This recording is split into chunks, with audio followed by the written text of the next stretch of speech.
ตู้เราเฮ็ดหยังเด้อนี่เนาะตักง่ายอยู่นี่พี่น้องเอ้ยชานอูบ่นี่มีตู้ชานอูให้ โอ้เจ้าเขาเจ้าอยากได้ให้ลูกชานอูก็เป็นบัดนี่เนาะมือหอนมือเย็นเกี่ยวกันอีกบ่นี่กับมีตู้โอ้บัดซี่ก็มีอันก็ใหม่บัดนี้อีกบ่ผู้ใดมือฮ้อนก็บ่ได้อีกบ่นี่อันนี้เขาก็นับเอาได้นับเป็นตาอันนี้เขาก็นับตาอูตานอนตาอูตานอนโอ้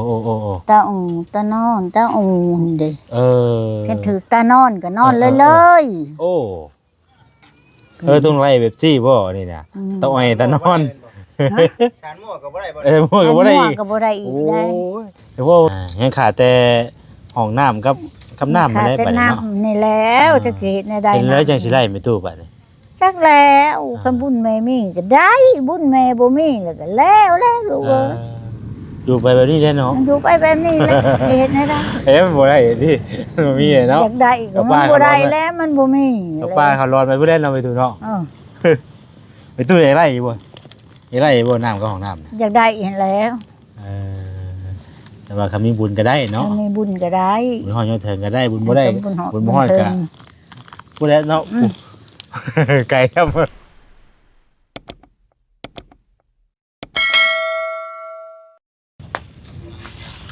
ตู้เราเฮ็ดหยังเด้อนี่เนาะตักง่ายอยู่นี่พี่น้องเอ้ย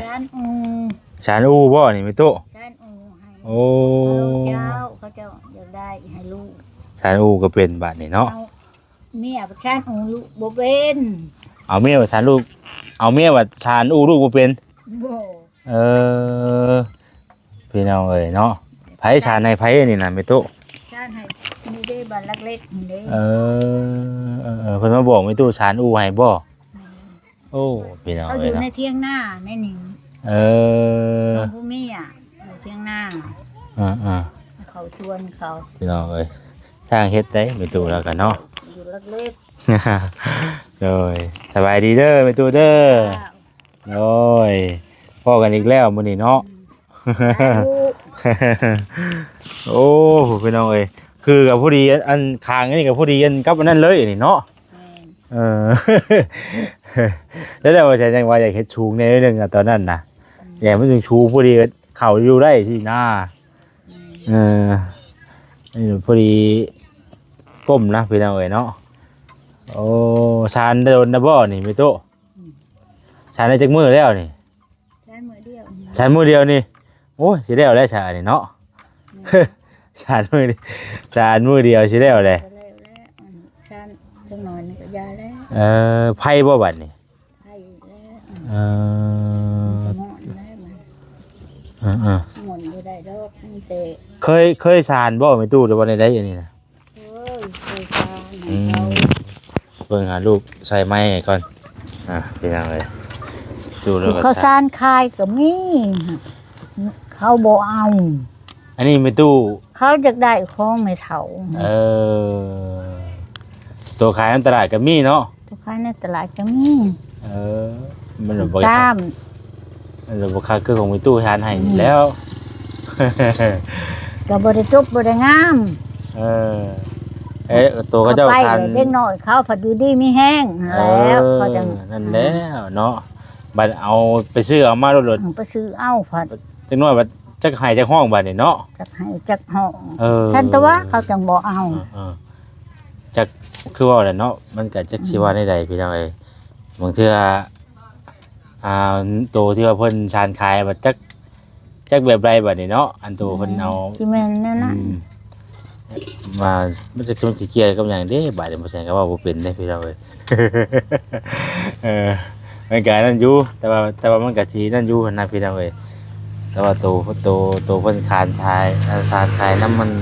ตลาดที่ก็เฮาก็บ่ฮู้ว่าไม้ตอกเพิ่นเอามาได้ใส่เนาะอันนี้ไม้ใช้ใช้มีตู้นี่ไม่มันผู้ได้ลูกหั่นแหละเอามาให้เพิ่นหามาให้อีกเลยบ่มาให้แม่เพิ่นมาหาแม่นี้ว่ามันเลยจะได้มันละมาถามว่าแม่เฒ่าอันแม่ให้ตัดไม้ยังมาให้แม่ก็ได้ว่า ตัดใหม่เช้าเฮือนเช้าเฮียนแม่บ่มีเงินได้ลูกว่าแน่นี่แหละบ่แล้วแม่บอกว่าเจ้าให้ตัดใหม่มาว่าไม่โปะแม่ก็เข้าใจเลยแล้วคงเข้ามาหาเด้ลูกไปตัดเอาไม่โปะเด้อลูกเอ้ย ไม่เปาะที่ไม่ตู้เฮา ไม่หัก จักเอาแต่ติวอย่างเดียวเลยนี่เนาะ มันหักเอาบ่เป็นมันไม่นอนแล้วมันเอาจังเนาะบ่จักเด้ เออ ถ้าฉันก็มันก็บ่อันนั้นดอกมันก็ มันต้องเอาไม้สำนึงบ่ไม่ตู้ ซ้ำหนึ่ง แกก็บ่แกแห้งปานใดสิบ่ แกก็บ่แกอันนี้ไม้ปีนี้ได้ อ๋อ ไม้ปีนี้มันก็พลอยแล้วมันแก่แล้วคือมันยังอ่อนแต่ มันก็เหนี ส่ ยว วน นะ มันปรุงใหม่นั้น มันก็เหนียวแน่เนาะ มันเหนียวอันนี้มันแก่แล้วมันก็พลอยแล้ว โอ้ มันบ่คือไม้ไผบ้าน เวลา เฮา เฮาเงี้ยเฮาหยังน้องก็บ่อยากฮักก้อยเลยเนาะ เบิ่งมันหักเท่าใดสิ ก็โอ้ยคักแล้วนี่ก็ไม่ตู้เอ้ยเนาะ อ่า ยังขอบมันอีกเด้อยังสิได้ขอบมันอีก โอ้สารแล้วก็เอาไปให้เพิ่นบัดนี้เนาะ จะให้เพิ่ เฮ็ น ดขอบเป็นหยังเฮ็ดมีหูมีหยังข้างแน่บ่นี่ไม่ตู้ มีเฮ็ดขอบแล้วก็เฮ็ดบนใส่ทรายมันบ่ยาก ไม่ตู้เคยสารให้หลายคนอยู่บ่นี่ แม่น เออ ซาน สารเมื่อบัดเด็กน้อยบัดอยู่ดีมีแห้งบ่ให้บ่ฮ้องมันก็ผู้ใดก็อยากมาหาเนาะไม่ตู้เนาะ แม่น นอนแล้วก็บ่ห้องบ่แอวพี่น้องบ่แอบพี่น้องพักแล้วสบายนี่เนาะโอ้เป็นติวอยู่วันนี้ขึ้นมาหาไปตู้คูณคือเก่าพี่น้องเนาะมาทำกัน3คนวันนี้ก็ได้ สาธุ บ่จิตแน่มาหาไปตู้คนตั้งแต่มื้ออันพูดแล้วเนาะมื้อไปเบิ่งกันหยัง บ่ ก็ มาชนเพิ่นลูกไปอยู่นอกพูนไปจะไปตัดทั้งรถได้ลูก รถกำลังมาทำตอนแรกเนาะไปตู้ แม่น เออ ซื้อจะพามื้อเด้อ โอ้ตัวโอ้หมูป่าบ่นี่ หมู่บ้าน นั่นหมูป่าหมู่บ้านโอ้ยเราเนาะพวกนี้เจ้าลูกน้อยเพิ่นกำลังกันว่าหันเนาะ ลูกน้อยกำลังงาม โอ้ เฮ็ดได้แพงแต่เฮ็ดได้หันต้นละพันได้ เอ้า ต้นน้อยๆเองต้นละพันได้ ว่าแล้วไงตู้ อ้าวบ่ได้ว่าแล้ว ตัว จังบ่ได้พันหนึ่งบ่ได้ของเขาได้ บุรพันธ์ผู้ พันหนึ่งแล้ว โอ้ยลายตัวดิเนาะ แม่น หมูเป็นราคาบ่อยู่ทางนี้ เป็นราคาอยู่ได้ เพิ่นขายแบบเป็นโตเอาว่าดูว่าเป็น ขาย กิโล เป็นโตเป็นโต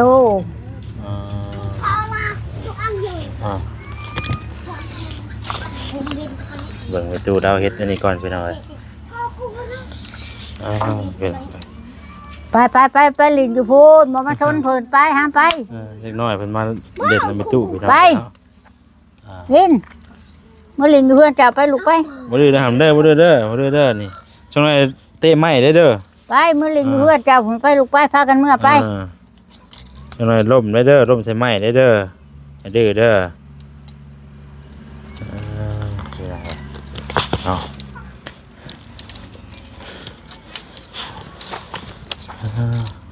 เพราะว่าประตูนั่งอยู่ในแบบพอดีนั่นเนาะบังไปหน่อยบ่เห็นครับประตูออกมานั่งนอกได้บ่FC เพิ่นเห็นหน้าเห็นตาได้เด้ว่าเนาะพอดีบังเลยนี่ก็ได้พี่น้อง พอดีอันนี้แหละบัง เห็นได้บัดนี่ได้แล้ว อยากให้ชานเด้นั่งอยู่ซื่อๆเพิ่นอยากให้ชาน อยากให้เบิ่งอยากให้ ชาน อยากให้เพิ่นเบิ่งนี่แหละเนาะประตู เบิ่งนี่แหละเฮ็ดไปสิแล้ว เฮ็ดให้ลูกให้หลานเบิ่งนี่แล้ว ให้ลูกให้หลานนี่แล้ว ลูกให้หลานเบิ่งสิได้อยากเบิ่งแล้วเนาะ บัดเฒ่าแล้วก็ร้อนว่าข้าวใหญ่เป็นหมูเป็นมาแล้วก็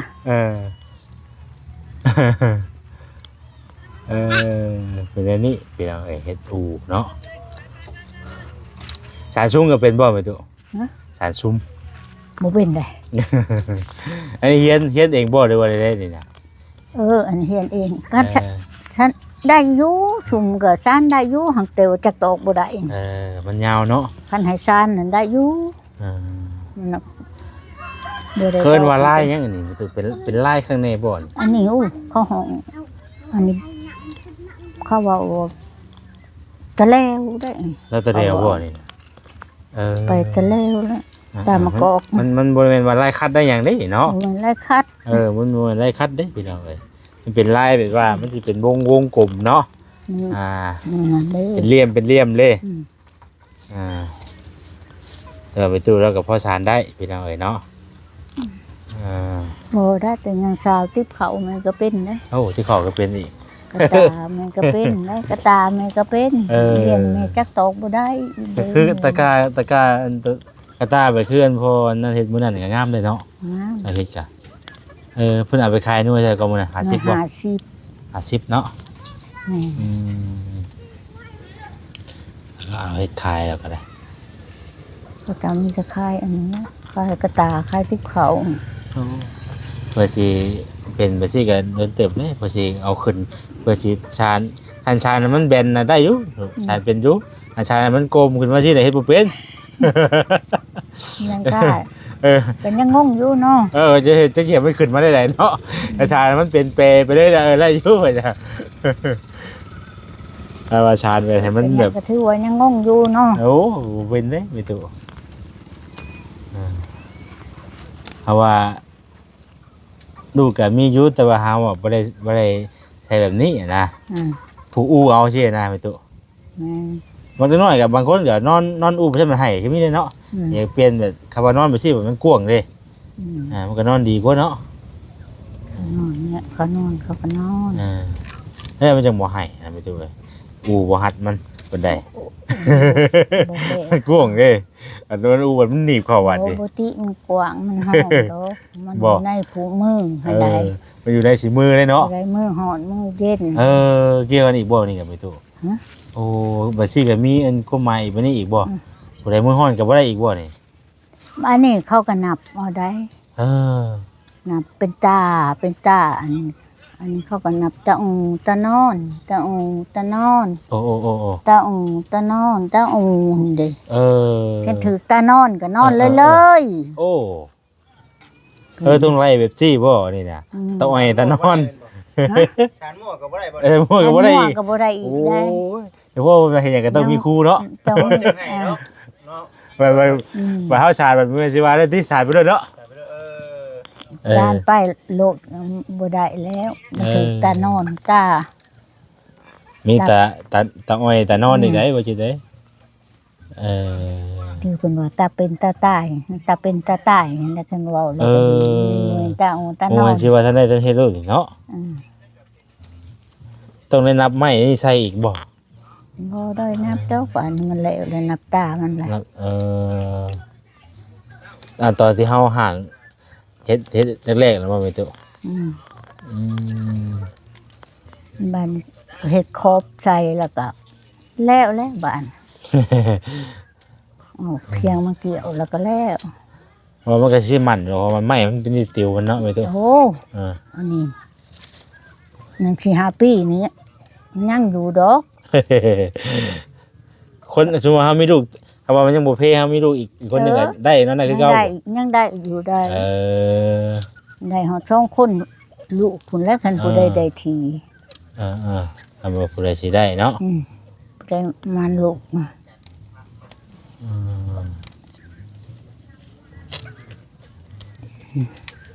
แล้วชุดตอกอันก็แล้วบัดชุดตอกนี่บ่ไผนี่เฮาม่วนบ่ไปตุม่วนได้บ่ม่วนบ่ได้ดอกอันมีแต่จะดุบไปซื่อๆแล้วทบไปแล้วก็คัดไว้บ่ทบไปแล้วก็คัดไว้เลยนะแล้วหา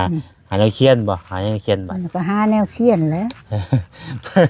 ผู้ปัญหาไม่ให้มาพวกรายเนาะให้บ่ลายคือในนี้แหละมันสั่นบ่ถึงม่วนเราย่านบ่พอที่ไปเด้อคือมีเฮาน้อยยิ้วบัดนี่เอ้านิ้วแตกนั่นก็สอบถ้าเด็กมันหาวบ่ได้เลยไม่สู้เลยแต่จะก็มันหาวบ่ได้มันพอแก้ได้ซำนี่น่ะพอแก้แล้วยังต่อยบ่ได้ ได้เป็นตู้บ่ให้ มันต่อยบ่ได้ กับคนขึ้นให้จ้างกับเจ้าขึ้นให้ จ้างเขาเจ้าพยันลูกเขาเจ้าตกกุไม้ ฮะ สิจ้างเขาเจ้าพยันลูกเขาตกกุไม้ เออเขาห้องกับบ่ให้เพิ่นนั่นขึ้นให้เพิ่นต่อยเอาเดี๋ยว ยันลูกเขาตกกุไม้อดสะพยายามเฮ็ดเองนั่นแหละลูกเอ้ย เฮ็ดเองสิเฮ็ดสิต่อยเองอีก ต บ่ อน นี่ เช้าต่อยเองนั่นแหละได้ตัวเล็กตัวน้อยเขาบอกว่าสิเบิด มันสิหาวเด้ เหนียวน้อยเดียวหนึง แต่เก่าคือเขาเจ้ามาหาเลาะซื้อเป็นต้นหมดเนาะมีบ่แถวนี้ นี่นะ มีคนอยากซื้ออยู่บ่นี่ บ่บ่เห็นไผมาซื้อดอก อืมเป็นจังได๋ไรอย่างแน่มื้อนี้บ่จิตเพิ่นมาเยี่ยมมายามมื้อนี้มีตุ มาเยี่ยมยามได้น้ำได้มีได้ขนมปองป้าไข่ โอ้ได้ขนมปองปลา ไข่แดงเงินแดงมื้อนี้ อยู่ได้กินบ่ เนี่ยเป็นแนวกินนั่นแหละ แล้วจะเนาะมีตุมื้อนี้ ถามเขานำซ้ำป้ากินใช้ ยังอยู่บ่ ยังอยู่เอ้าคือบ่เบิดจักเทื่อพุ่นว่าเนาะกินอยู่แม่ก็จัก จัง เบิด ว่า บ่ ถามว่ากินเบิดแล้วว่าซั่นว่าสิว่ามาส่งเอาไว้ให้นำไปตุเนาะ คันว่าเบิดแล้วโอ้ยไว้แท้ๆเพราะว่าผู้เดียวกินได้จังหมด เดี๋ยวกินได้เนาะ โยมกินนั่นแหละดีแล้วมันบุกนานเบิดเนาะ ดีแล้วนั่นเบิดเนาะใครกลัวอุ้มมาแล้วเบิดเนี่ยโอ้แม่นอยู่บ่มีตู้กินบัดนี้ แม่นละบ่ไม่ถูกกินโอ้โพดดอก ไป ตัว ไปทางไม้บ่เนาะ ท้องใหญ่กว่าตาใหญ่กว่าท้องแล้ว ไปทางไม้แล้วบัดนี้ ไปทางใหม่แล้วอันนี้มาเท่าได้ก็ยังอยู่บ่ยังน้ำยังอยู่4ขวดยัง4ขวด บ่ได้ก็เครื่องใช้ของซอยทุกอย่างนี่ก็ยัง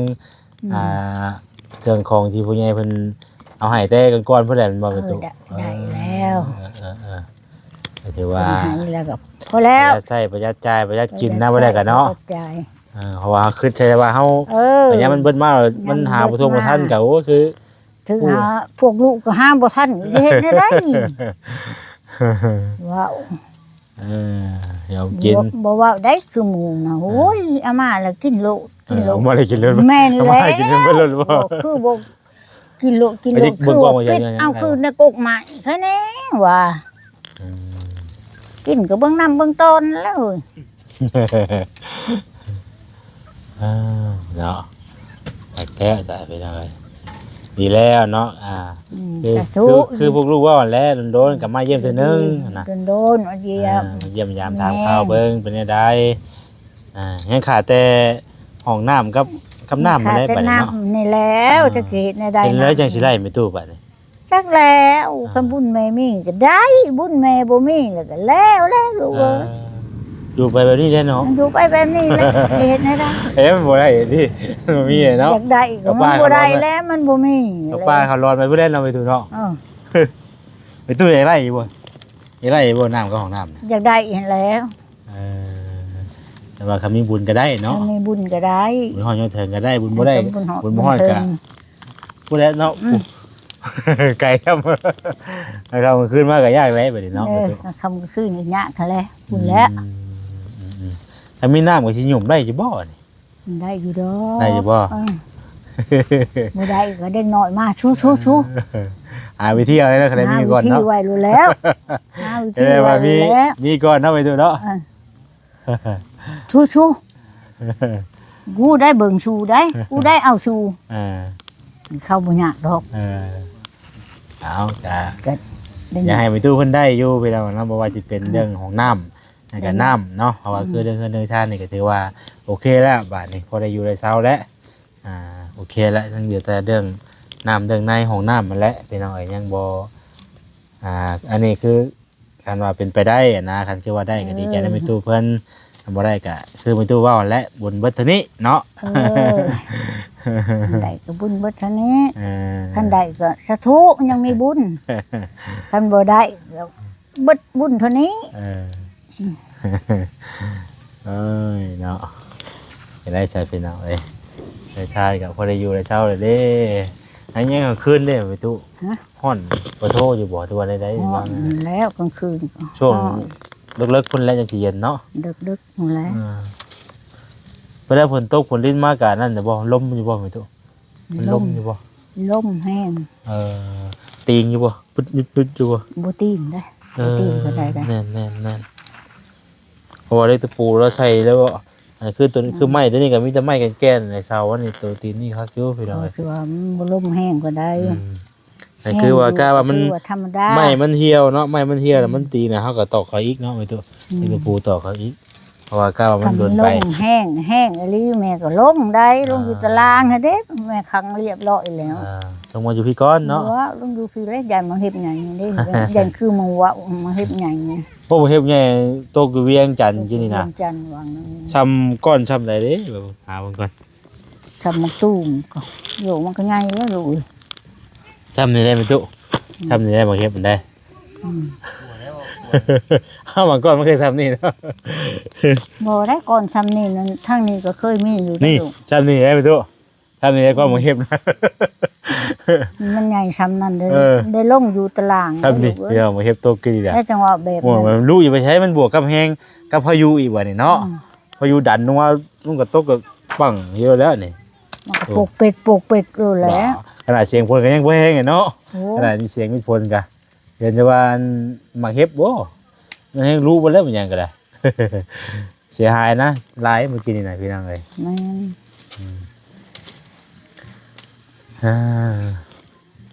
เอากะบ่มีหยังได้ดูมื้อนี้น่ะเด้อ สาธุ บ่ได้มีหยังได้มาพากันมานั่นแหละเบียกบ่จิตมื้อนี้น่ะ กินหน้าก็ ดีใจนำ ดีใจ ได้ไปดู อืม ในของฝากของต้อนจากบ่จิตทางผู้หลักผู้ใหญ่เพิ่นก็เนาะ แม่น ลูกบ่มีหยังมีแต่มาถามข่าวทำข้าวนํกันนั่นแหละ ข้าวทำข้าวก็ดีใจ ดีกว่าลูกโตแท้ๆนะ โอ้โห สิว่าแม่มื้อนี้เจ้ากินข้าวกับเพียงก็บ่เห็น บ่ได้เห็นบ่ บ่ เป็นจังได๋ลูกเต้ามาเยี่ยมมาคอยอยู่บ่ บ่เล จัง ว น้อยบ่ สมอยเลย มาได้บ่ไปตัวเรื่องราวอันของเพิ่นน่ะเด้จ้ะผู้เพิ่นแตะกอนน่ะก็เพิ่นก็บ่ได้วนบ่ซุมื้อนี้ก็ บ่มาวน ดีแล้วล่ะเพิ่นจะจังคนจังอยู่ไปเนาะ ต่างคนต่างอยู่ต่าง เพิ่นจังอยู่พี่น้อง มาก็แม่ก็สำรวจได้กันมาเลอๆเลยๆแม่ก็เว้าได้มาหยังก็ถือ มาสำรวจบ่ แม่สำรวจได้บ่ต้องบ่กระเทินบ่ห่วงแล้วบ่ห่วงเลย แม่ว่า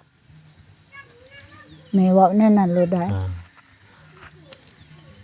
แม่ก็พกเรือได้แม่ก็เจ็บใจคือกันได้ แต่ว่าเติบหนึงได้เนาะไปตัวเนาะ อยากหายแห้งแต่ว่านะแม่นั่งขะเมาอยู่นี่นะลูกบ่ตายก็บ่วิตกูนี่แหละเว้าลุด พ่อไปสิบ่ เว้าแน่นั่นลูกบ่วิตกูนี่แหละสิเบิ่งแน่มันวิตตีนวิตมึงบ่อยากเบิ่งแล้วก็ย้ายลูกสิเว้าใส่หน้าใส่ตานี่พี่นั่งขะเมา นั่งกับพ่ออยู่ไปสิบ่พ่อใช่ คือ เด้ จะ อ ให้แม่นี่ตายตั้งแต่หึงก็โพดดอกว่า จังว่าเนาะ เว้าเลือกไก่ใครละบ่เว้านี่นะมานั่งในเฮือนเขานี่เว้าในเฮือนเขานี่ แม่เว่าผู้เดียวยังว่าโอ๊ยเราเว่าเป็น อันนี้ได้มาแล้วมี10 คน20 คนอยู่หันก็เว้าตายก็บ่วิดมือคนนี่แล้วโอ้ยบ่อยากเบิ่งแล้วก็ย่าแล้ แต่ ว เจ้าสิคิดเอาเนาะเนาะให้เจ้าสิคิดเนาะ ว่าเนาะคันเว้าเพิ่นให้บ้านเมืองเพิ่นก็สิปานนั้นบ่เนาะไปตัวเนาะเป็นว่ากันได้ แม่จนเว้าถ้าค่อยตายก็บ่ให้มาทิ่มค่อยว่าพอบ่อยากได้ แต่ว่า เพีย เฮาง ก็บ่ เงิ นั่น น เนาะ แม่ก็บ่อยากได้ค่อยว่าโพดใหม่มาปกคุมน่ะก็บ่อยากได้ค่อยว่าข้อยก็จนว่าแน่นี่เด้อ บอกไว้บ่ได้บอกไปตัวบอกเพิ่นนะ ค่อยเว้าใส่น้ำบาดน้ำมือค่อยเว้าสู้บอกโลดค่อยว่า เอ้า ตายบ่มาทิ่มก็ยาคันบ้านเมืองบ่ยันมินก็บ้านเมืองก็บ่มาเบิ่งครับเข้าบ่ปะดอกบ้านเมืองก็ เขาก็อาศัยแม่คือกันบ่แม่นว่าเขาบ่อาศัย บ่ง่ายกับคนชื่อว่าอะไรเนาะเขาบ่ควมแบบว่านั่นซื่อเนาะ พยาได้ไปเลือกมือตัวเองผมพาไปให้เรายืมลูกน้ำลานเลยโดนก่อน ใส่ว่าแนวอิ่มก็อิ่มได้ เป็นว่ากันที่ บ่กินข้าวก็อิ่มได้ลูก เขียนนั่นเอาไปตัวเนาะ แค่นั้นแหล้วบอกนั่งเขามาก็แนวนี้แล้วนี่ลูกหลานเอ็ดอูให้แน่ก็บ่เป็น เป็นว่ากัน แต่ว่าจบแต่ว่างามเขาเฮ็ดให้เขานี่ บ่งามเพิ่นก็ดีใจเด้พอใจเอาเลยเด้จังซี่น่ะบ่งามก็ยังดีใจเลยเด้นี่น่ะบ่หาแต่งามกันแนวอะไรว่าพอใจว่าดีใจได้ไปตู้เป็นคนไทยแหละ บัดเฮ็ดแล้วก็บัดนั้นบัดครบแล้วหากาบกล้วยมาห่อแล้วไม่นั่งแล้วก็มันก็งามเองมันดอก บ่เป็นแล้วเนาะโอ้ห่อตามนี้บ่ ห่อแล้วกาบกล้วยมาแล้วก็ห่อพาไม้แนบขอบมันอีกนี่ โอ้ แล้วก็เอาไม้มามอบทั้งในทั้งนอกนี่ห่ออันนี้แล้วก็มัดกาบกล้วยมาห่อแล้วก็หาผ้าแพร่ห่อ จังผูกใส่ ถือว่าผูกใส่ได้บัดนี้เนาะผูกได้ตามนี้ได้เนาะ ตาม ฉากแรกจ้ะพี่น้องเลยฉากแรกฉากบัดนี้โอ้ยปวดขาได้บัดนี้พอใจก็ได้บนก่อนก็ถือว่าได้ให้พี่น้องในเบิ่งได้ชมพี่น้องเนาะที่แต่ก็คือบ่ว่าแต่นะสมัยนี้ก็บ้านนอกบ้านนาเฮาก็ยังได้ใช้คือเก่าแหละพี่น้องอู้นี่นะเนาะอู้ไปที่แต่เพิ่นนำใช้มาแต่ใดแล้วแต่พ่อแต่แม่เพิ่นก็ใช้ไปที่ปู่แต่ย่าพี่น้องเพิ่นก็ใช้มาแต่ใดแล้วเนาะ แม่ ปัจจุบันนี่ก็ยังมีคือที่ได้นี่ บางคนก็ใช้บางคนก็บ่ได้ใช้ก็มีอีกตามเนาะไปตู้เนาะแล้วแต่บางคนพี่น้องเอ้ย เท่าไร อ่า อยู่บ้านเขาก็มีสร้างขาย เขาก็บ่เอา